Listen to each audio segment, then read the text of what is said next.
Today on Cook's Country, Bridget uncovers the secrets to perfect banana pudding. Then, Adam reveals his top picks for fine mesh strainers. And finally, Aaron updates a lost recipe and shows Chris how to make the ultimate chiffon cake. That's all right here on Cook's Country. Cook's Country from America's Test Kitchen is brought to you by DCS by Fisher & Paykel. America's cooks rely on innovation and culinary precision. DCS by Fisher & Paykel, offering premium indoor and outdoor kitchen appliances. Chef's Catalog, offering kitchen products for home chefs and cooking enthusiasts. Online at chefscatalog.com. And by Valley Fig Growers, offering a fruitful array of California figs. You know, banana pudding is nothing more than a flavored custard. And, of course, custard has been around for at least 500 years. In medieval times, they filled pies and tarts with it. The term custard comes from crostata, which was a filled tart with custard. But trifle is probably the precursor to banana pudding. Now, that was a sponge cake soaked in sherry with whipped cream, custard, maybe some jam. And that's really the beginning of the concept of banana pudding. Now, bananas didn't make it to America till about 1870, when a sea captain came from Jamaica. Everyone loved bananas. They were very exotic, but as in the history of most foods, within 10 or 15 years, they became pretty humdrum. Bananas became very cheap. They became food for the poor. In fact, they actually became a curative by the 1930s for everything from diabetes to colitis. In fact, the AMA in 1931 approved bananas as something that was really a health food. Now, the earliest banana pudding recipes we found date back to about 1900. Sliced bananas, custard, and then meringue on top. But it was really hit out of the park by the National Biscuit Company in 1920. They invented the modern-day banana pudding using vanilla wafers. Now, that recipe was pretty good, but guess what? It really didn't have a lot of banana flavor. So let's go back into the test kitchen here at Cook's Country with Bridget and find a way to put the banana flavor back in banana pudding.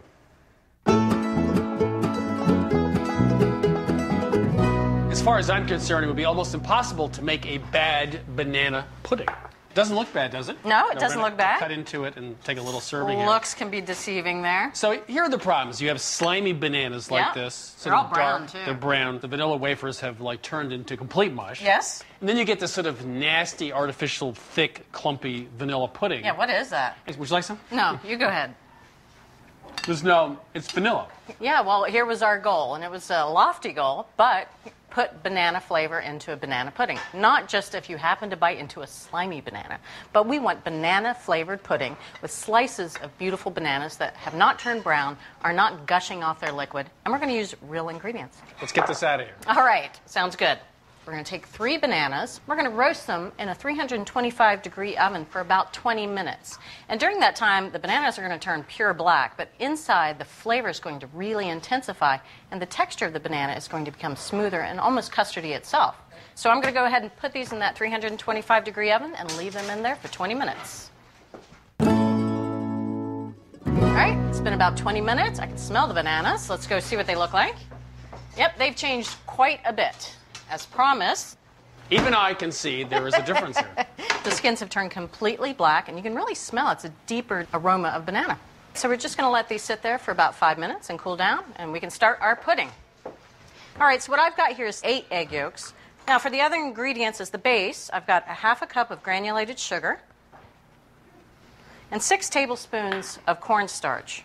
That's a lot of cornstarch. We're making a lot of pudding. Okay. So don't panic just yet. That's right. All right, so just want to whisk all this together. It'll look kind of clumpy at first, and then it will come together. All right, so that's the base. Now, moving over here, we can get to our dairy. I said we're making a lot of pudding, and this is 6 cups of half and half. We're using half and half because it's a great opportunity to really make a rich pudding. Milk was just a little bit too anemic. We wanted a richer pudding. Now, I've got a cup of sugar. That's going to go in there. And a half a teaspoon of salt. Just want to bring it up to a simmer. That's just going to take a few minutes. All right, so that's at a nice hot simmer. Okay, so now we want to temper this egg yolk mixture here. We don't want to dump all the dairy in at once or we'd end up with scrambled egg. So I'm going to add about a half a cup of our half and half. Would you mind whisking that as I drizzle this in? It's going to loosen up this egg yolk mixture and actually temper it, bring it closer to the temperature of this dairy over here. There we are. Well done, Chris. Hand over the whisk. That's right. So all this is now going into the saucepan with my simmering half and half, whisking the entire time here. A lot of people are afraid to make puddings or custards because of this very step, but it's really easy to do. What is it that can go wrong, and how do you know? Well, you can overcook it, so that means that your eggs become too set, or you can undercook it. A lot of people are so afraid to cook a pudding that they undercook it and it never sets up. Now, I want to look for bubbles around the outside of the pan. That's going to tell me that this is thickened just right. So this is just about 2 minutes total to bring this up to the right temperature. All right, so you see those bubbles around the edges? Yes, I can. So the pudding needs to come off the heat at this point. Now we're going to add a little bit more richness via 3 tablespoons of unsalted butter. And we're going to add some flavor. This is a tablespoon of vanilla extract. We're adding that off the heat so we can really get that pure vanilla flavor. And now I'm going to go in the closet and eat this. Every time you do that, your chin gives it away, though. You know what I mean? It's true. All right, so I'm just going to bring this over to my food processor, pour it right in. I'm going to add the bananas. Just slit them right open. Look at that inside. They're almost creamy. Just going to plop that right in there. We have one more ingredient to add, and that's 2 tablespoons of lemon juice. That's going to add a lot of acid to this pudding and prevent the bananas from browning. So on goes the lid. We're going to process this all together until it's nice and smooth. Let's check and see if that's smooth enough. It's silky and smooth, and it smells like banana. So carefully, I'm going to pour all this into the bowl. I'm going to put a piece of plastic right on the surface. This is just on there to prevent that pudding skin. And I'm going to put this in the refrigerator, and here is the sad part. We got to let this sit around for about 45 minutes before we move to the next step. I know how much is in there, so don't steal any. All right. All right, so I just took this out of the fridge. It's in there for 45 minutes, and you can see that it's set up nicely. Now we're using 4 bananas in total to layer in between the pudding and the cookies in our banana pudding. I've got 3 bananas already sliced up in this bowl, about 1/4-inch slices. We're using slightly underripe bananas for this so that they don't eke out a lot of that liquid as the banana pudding sits. So just peel this banana. All right, and about 1/4-inch slices. We also want to acidulate these bananas, so I'm going to add a tablespoon of lemon juice to prevent them from browning as well. Just toss that gently. All right, bananas are ready, custard's ready. Let's talk about cookies. And we're really not rewriting history here. We're going to use vanilla wafers. They get nice and cakey inside there. And because we've manipulated the bananas, there's not going to be a lot of liquid in there. They're not going to fall apart like that one at the very beginning. Okay. Bring up the trifle dish. I just want to use about 1/4 of the banana pudding to start off with. Handful of cookies. Just kind of putting them head to head there. Flat side up. Just cover the entire center. Now comes the banana. And this is why I had the flat side up. I'm going to allow the banana to easily rest in between the 2 layers. Oh, this is like terminally cute. Oh, come on. Come on. You're making little sandwiches? Putting the bananas in between 2 layers of vanilla wafers is going to allow the banana liquid to soak into the cookie and not into the custard. All right, so another layer of cookies. Right on top, flat side down. All right, so that's it for the second layer. Now I'm going to do the exact same thing. 2 more cups of the pudding, another layer of the banana sandwiches, top it up with another layer of pudding, and then I'm going to take a piece of plastic wrap, put it right on top of the surface, and it's going to go in the fridge. Here we go. For how long? For at least 8 hours. Ooh. Well, you know, you really need that time for the bananas, the pudding, and the cookies to kind of meld together, but you can leave it in there for up to 2 days. Even worse? Yeah, exactly. Okay. I better get cracking.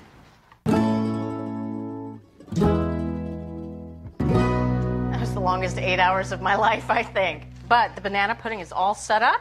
The plastic wrap was to make sure I didn't get into it. It has nothing to do with the pudding. But, you know, this needs a topper. It's not rich enough for me. I'm going to put on some whipped cream. This is a cup of heavy cream, well chilled, and just a little bit of sugar, a tablespoon, and 1/2 teaspoon of vanilla extract. Just use the whisk attachment, and we're going to beat this for about 2 minutes until stiff peaks. All right, I think we're just about there, Chris. Take a look. Lovely. Stiff peak. All right, just the cream right in the center, and then I'm going to smooth it out. A few swirls on top. And now, just because I really want to make you suffer, I'm just going to decorate the top a little bit. A few garnishes. Oh, no. Yeah, come on. No, come on. Just right around the outside. All right, that is it. Isn't it precious? It's perfect. So let's take it on over here. Great. This is the sad part about trifle. At the first spoonful, it goes from looking like such a looker to a mess, but that's okay because it's going to taste great. Plenty of that custard. This looks so good. Now, I'm very happy about this. This would be high on my list of perfect foods. Ooh, boy. Oh, my gosh. Oh, this is phenomenally delicious. So much banana flavor in it. This is absolutely the best pudding of any kind I've ever had in my life. Here at Cook's Country, banana pudding does not start with pudding mix. It starts with everything homemade, but we started with 3 bananas barely ripe into the oven to roast them for flavor. Put those into a food processor with our homemade cornstarch pudding. Let that set up a bit, and then we made a trifle. We layered with vanilla wafers, bananas, again, which were barely ripe, a little lemon juice, and then, of course, our delicious pudding mixture. Finished it off with whipped cream and a few little decorative flavors on top, and there you have it. A fabulous recipe for banana pudding remade for the 21st century.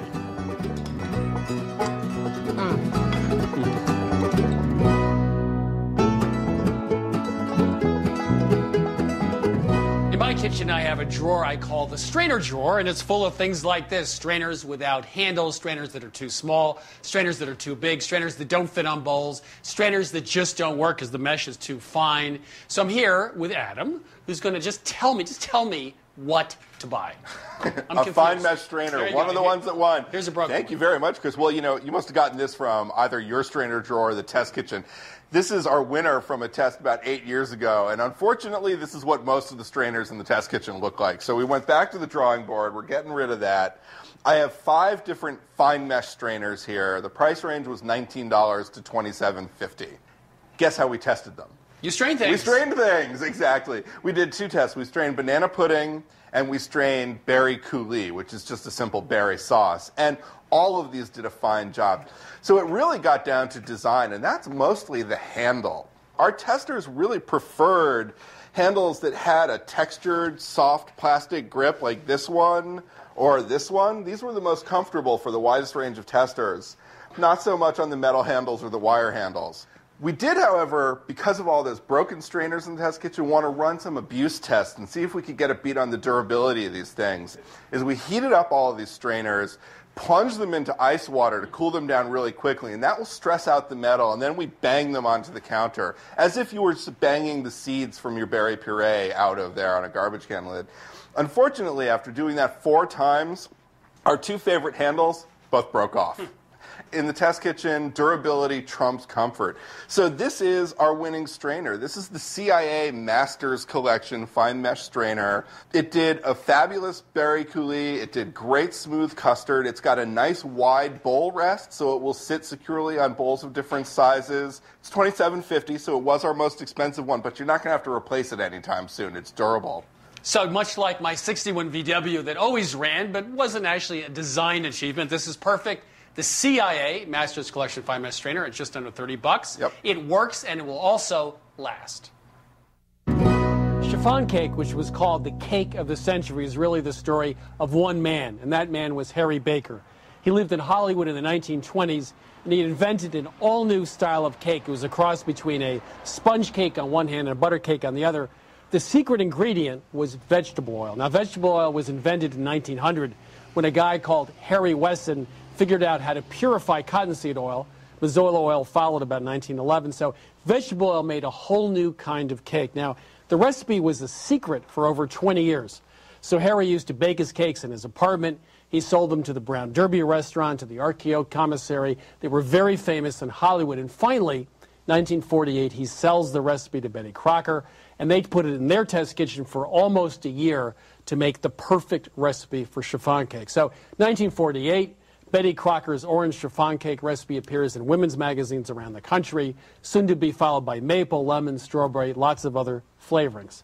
Well, today we have a test kitchen right here at Cook's Country, so we're going to go into the kitchen with Aaron and put that chiffon cake through our paces here to see if we can make a recipe even better than the original recipe from Harry Baker.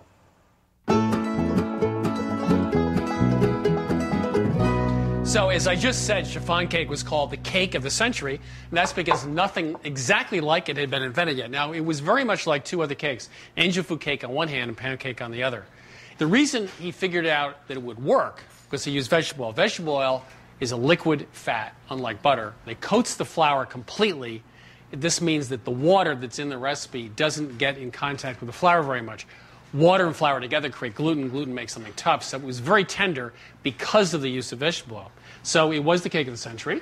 We're now going to take Harry's original recipe, and Aaron's going to fool around with it. Yes, we are. See if we can do a better Together. job. We're starting with eggs. We're starting with eggs. Harry Baker, his cake had 7 whites and 5 yolks. We hated throwing out all those extra egg yolks, so we decided to stick with 5 whole eggs. Okay. It's really important that the egg whites don't get any egg yolks in it. A little trick here is to ensure that I'm going to crack the egg. 1 white into this bowl. I'm going to put the yolk over here, and that white's clean, right? This is like a magic trick. It's all white. There's no little white speck of yolk in it. Excellent. Okay. So it might sound funny, but if you have cracked all your eggs and then the last egg you get some yolk into it, you have to dump all your eggs out and start over. Okay, so we have our 5 egg whites that are clean. Now I'm going to add a teaspoon of cream of tartar to it. Now I'm going to whip the egg whites until they are just stiff. So 2 minutes on medium-high. So cream of tartar works because it's an acid, and the proteins in the egg whites unwind and they reconnect. They form a much more stable emulsion to hold in the water. So it actually makes it a lot harder to overbeat the whites. You get a nice glossy white. It's less likely to exude water and fall apart. It's more stable. Okay. So now they're soft peaked. Now we're going to add 2 tablespoons of granulated sugar to the egg whites. We're going to beat it for about 1 minute on medium-high until they are just stiff and glossy. Okay.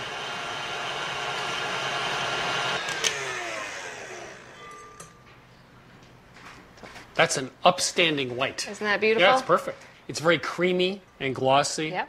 Now our next step is we're going to combine our dry ingredients. We are using 1 1/3 cups of cake flour, 1 cup plus 6 tablespoons of sugar, 2 teaspoons of baking powder, and a ½ teaspoon of salt. So the cake flour makes it softer and more delicate, right? Yep, it has a lower protein content. Now we're going to combine our wet ingredients. So we're going to add the 5 egg yolks that we just cracked and separated earlier. We're going to add a ½ cup of oil. Extra virgin? No, just plain vegetable oil. Okay. Yes. We're going to add 3/4 cup of water. And we're going to add 1 tablespoon of vanilla. When we were tinkering with his recipe, we decided to try substituting milk for water. This is the cake that we made with milk. The crumb is very irregular. It domed a little bit more than it should have, and it just was not right. So most cakes, or a lot of cakes, are made with milk. This is a little bit unusual. Water actually makes a lighter, fluffier, Yes. better cake than milk. Absolutely. Okay. So no thanks on the milk. So now we're just going to whisk these ingredients together, and we're going to add them to our dry ingredients.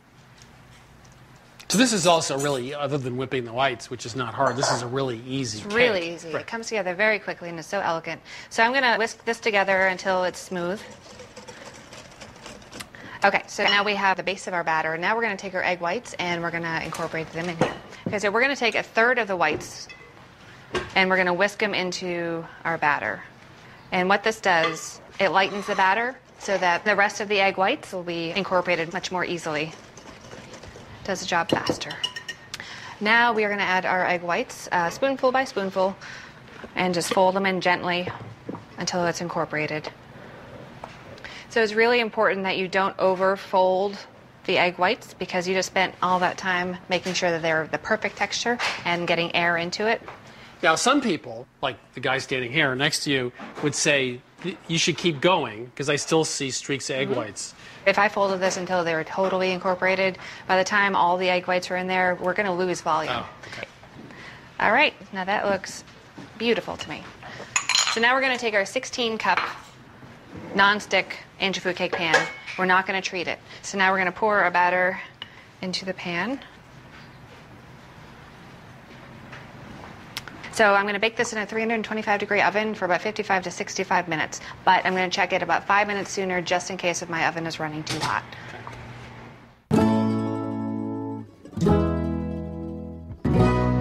Okay, so it's been about an hour. We're going to check the cake. It's nice and dry. It's ready. Now we're going to let it cool for about 3 hours, but we're going to invert it first. If I did not invert it, then gravity would press down on the cake over the course of the 3 hours, and it would press all that loft that we just worked so hard to achieve, and we'd wind up with a squatter cake. So this is a much better way to cool it.